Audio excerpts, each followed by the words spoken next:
Welcome back to Horror Movie Rewind. I'm Dustin, as always. One of these days, I'm going to fucking tell you I'm Simon and not, like, say anything about it and see if you notice it. But, anyways, I've defended myself a good bit here recently in my videos, and I'm not expecting you guys to notice that. But I noticed it myself, that I've been pretty heavy on negativity, and I mean, I've seen a lot of things that have let me down lately. But I'm also brand new to this, and so I don't want that to define me, and it was damn sure never my agenda to set out to be the angry video game nerd of horror reviews. And again, like, I'm a baby, man. So I don't want people to have some kind of, like, typecast of me. So I figured the best way to kind of, like, break that up a little bit is talk about my favorite horror movies. Now, I'm not going to do these in a linear, like... Well, they're not going to be like a countdown, but they're also not going to be every video I put out for the next 5 videos. But, like, if you know me personally, a bunch of you do, then, like, I'll give you more than I can afford to, but I also don't give 17 tap dancing fucks about anyone else's opinions. So when I'm saying this, I'm being sincere. Like, these are my favorite horror movies. It doesn't necessarily mean that they have to make sense. And I've begged and pleaded with you guys, honestly, to talk shit to me, like, in the messages. And I mean, it sounds kind of arrogant because I'm not there yet. I don't have the audience, I suppose. But, or maybe I should take that as a compliment. Again, that sounds arrogant. No. But the thing is, by all means, talk about it, ask me questions. But, I mean, I really don't give a shit what your opinion is about a movie, but I'll give you a hug or $20 if you're hungry. With that being said, I'm going to give you one more, like, descriptor before we start talking about not number 1, but the first movie I'm going to do in a list of my favorite horror movies. So here, real quick, I want to define what I mean by my favorite, right? So, like, for example, in my opinion, and I'm not alone on this, like many others, Shawshank Redemption, hands down, is the best movie I've ever seen. Obviously, I haven't watched every fucking film ever made, but that's the best movie I've ever seen. And again, I'm not alone. You can Google, look at lists on whatever publication or website, etc. I didn't need them to tell me that. I seen it when it come out in the mid-90s as a fucking kid, and I have like 3 copies of it, and I have a numbered print that I probably should sell because I bought it for like $200, and last I saw it sell for like $1,400. Anyway, Shawshank Redemption is the best film I've ever seen, but it's not my favorite movie. My favorite movie, guy right there, can't see it, True Romance. Now, that may like sound paradoxical, but it's not at all. It's really quite simple. I watch True Romance exponentially more than Shawshank. That's my favorite movie. Like, the best foods I've ever eaten, or my favorite foods, rather, aren't necessarily the most expensive foods I've ever eaten. My favorite vacations to this point in my life aren't necessarily the most scenic or ideal if you look at a list online, right? So your favorite doesn't have to fucking be the best. It's just what you prefer, right? Everybody's different. I don't know what the hell I'm going to be wanting to eat tomorrow.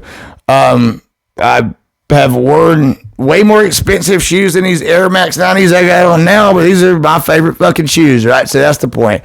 And I'm not going to be defensive about it again. I want people to, like, contribute and message, but I did want to take just a minute to explain in Dustin's brain, the difference between best and favorite. And I hope it makes sense. So with that being said, we're going to start with one of my favorite films, and one that I wanted to start with it because I've kind of mentioned it. I've posted a couple of shorts before, and mainly because I think it's really fucking slept on. I don't think a lot of people know about this movie. Well, in fact, I'm sure of that. Like, almost 10 years ago, they did a Kickstarter for a sequel, and again, I dedicated, or whatever the hell you call it, more money than I probably should have, and it never got off the ground. Doesn't matter, doesn't need it. But we're going to talk about a film called Behind the Mask, The Rise of Leslie Vernon. Behind the Mask, The Rise of Leslie Vernon. Okay, so yeah, this is oddly a little more difficult than I expected it to be. I guess it's kind of a testament to how unique this film is. And also, I guess it's kind of a testament to like I previously said, favorite movies, there's a lot of moving parts to them, maybe. There's not a lot of sentimental aspect to this, but there is a little. It's one of the first movies my wife and I first started dating, probably maybe a year together, and we rented it from a movie gallery. Um, Probably sitting right beside like some shitty knockoff of whatever other horror movies are out at that time. They were kind of known for that, but it's not one of those what's fucking ever, right? But what I mean by that is all I want to do, like I told her when I was writing this out, it's like I just feel like I'm just gonna kiss its ass and like show all the best clips. Well, the problem with that is there is no problem with it. Watch this fucking movie, man. Like it's so good, and I'm not at the risk of sounding arrogant, and you don't have to be, but like it is a horror movie fans horror movie, and by that I mean like there's a lot of not inside jokes but references that well, I mean, you don't have to get them to appreciate this movie at all, actually, but it does make it more entertaining. And I probably watched this movie, no exaggeration, close to 50 times. Like my wife, like I was filming just now, segmenting this, what you just saw before. In between, I had it on, and she came in, and we watched like 30 minutes of it. No shit. That's how much we love this movie. But the point is, like, yeah, there are some references, and they're not really obscure, but it's also like there are some references that outside of horror are. You might not get how funny shit is. I'm not saying I'm smarter than you. I'm saying basically, like, saying a movie you can just watch one time, you probably need to watch it multiple times because they're like flash in a pan, like that, they're gone. And it's one of those things, that's what makes it awesome, is because you might find out that your new favorite part of this movie is the seventh time you've viewed it, you know? But anyways, quit kissing its ass like I said I was going to do and give you the briefer. Essentially, this movie is really meta, and it's a college, like, film students, and they answer an ad for Leslie Vernon. Son of bitches. Don't want the goddamn humans to eat anyways.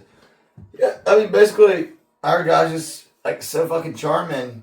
You know what I mean? Like in a tricky way. Like it's, again, not like, hey, look this way and then I'm gonna like put a knife in your back or like kill all your sorority sisters.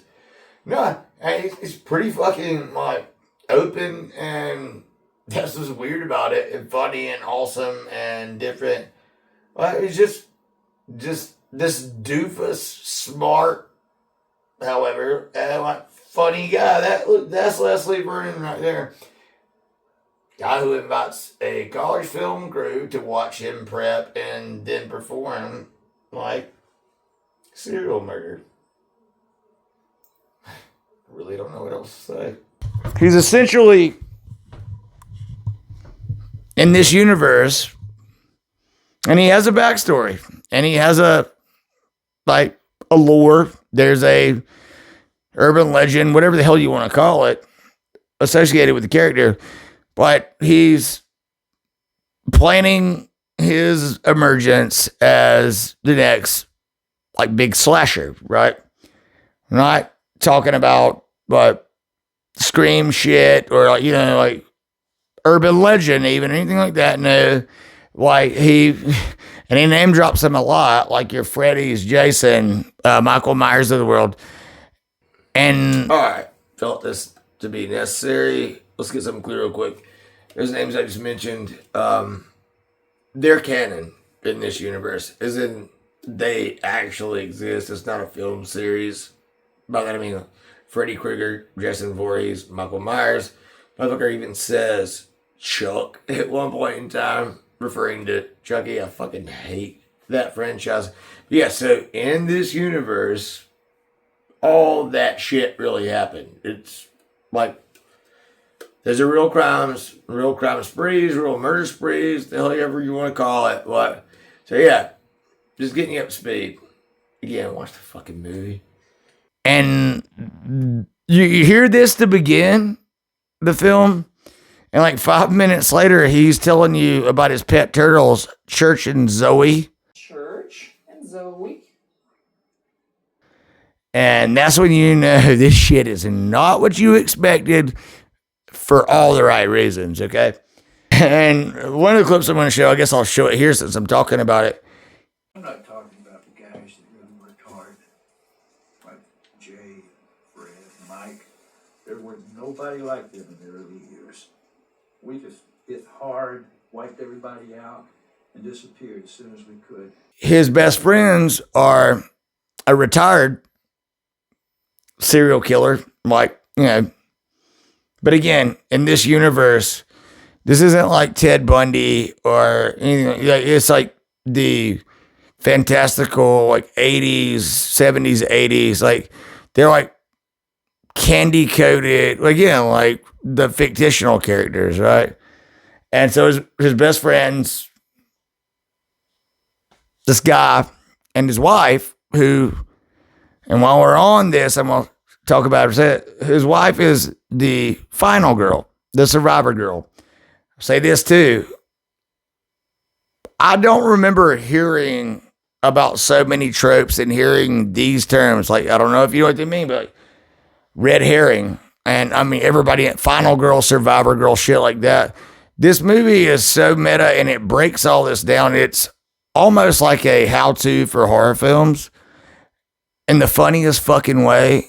And then just right when you think that it's like, I mean, and don't get me twisted, like a fuck scary movie or stuff like that. I'm not talking about funny in that way.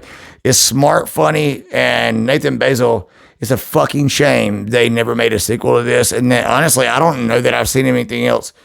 Again, this movie's different, but all those terms, like, and then they all popped up. I think this movie was filmed in like 2007, right?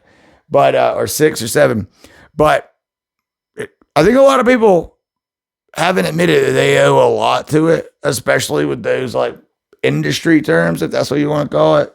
Nevertheless, so then he takes the film crew over, and yeah, it makes no sense. Like, he has a film crew, and he's showing them how he's planning essentially to begin his like legacy as a supernatural killer. I've pre-cut the handle so it'll snap with the first swing, and I loosen the head, sledgehammer, file down the head pin on the pickaxe. All the obvious weapons right up front, I've sabotaged. Down to the detail. Again, I'll show you a couple clips. I don't know how I'm going to edit this yet because I don't want to show you too much. But that's probably one of the best parts. In fact, I've already put a short up when I first started this channel. If you go back and look at those, where, because I'm not going to repeat that one, I've already done it. The videos, I think I did 2, where you see a guy with like a sweatband on, looking like an extra from like Karate Kid, kicking a like heavy bag. That's him. That's our guy, and he's showing them like how he's training. And that one of the best lines in the movie. You don't understand, like, cardio. Like, you got to be able to make it look like you're walking.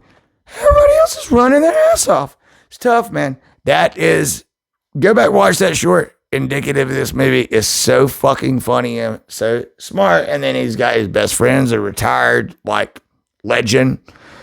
Best friend's wife, like, is the one that literally got away, but not.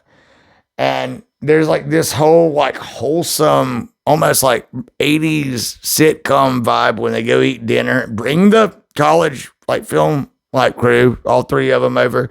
He cooks for them. That gives them a little insight on it. I'm not talking about the guys that really worked hard, like Jay, Fred, Mike.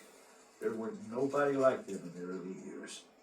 We just hit hard, wiped everybody out, and disappeared as soon as we could. And I think at that point in time, I'm going to stop talking about the plot. But I don't know, man. There's just, it's not terrifying. It is funny as fuck. And it's very smart. And it's also like, there are twists. There's things in it doesn't tell you too much and you're riding it out. Like, I love What We Do in the Shadows, right? Think What We Do in the Shadows, but this is the one I want to start with because I genuinely think that is so sorely underviewed that, and who the fuck am I? Now, thank you guys, by the way. 3 weeks ago, I had less than 300 subscribers, and I think I'm inching towards 850 tonight. But again, like, who am I? I'm just saying, like, if you give a damn and you're watching me and you've never seen this movie, this is why I started with it. This is the one film that, like, please watch this. Because, not to sound like generic or like schlocky, but it really is for everybody. Again, you don't have to pick up on all the tongue-in-cheek horror references. You don't have to, you don't have to be a genius. You don't have to know what Dante's Inferno is. When you watch the movie, you'll know the scene I'm talking about there. Or like, yeah, the author, therefore. But there's a lot of little, like, barbs here and there that I didn't see the first time around. Again, I'm not exaggerating when I say I probably watched this film around 50 times in the last 16, 17 years. But anyways, yeah, that's hell. You want positivity? Here the fuck it is. One of my favorite horror movies. Starting with that one, go watch Behind the Mask, Rise of Leslie Vernon. If you regret it, then you might as well unsubscribe because we ain't got fuck all in common. Again, thank you guys. I appreciate it. I'm Dustin. This is Horror Movie Rewind.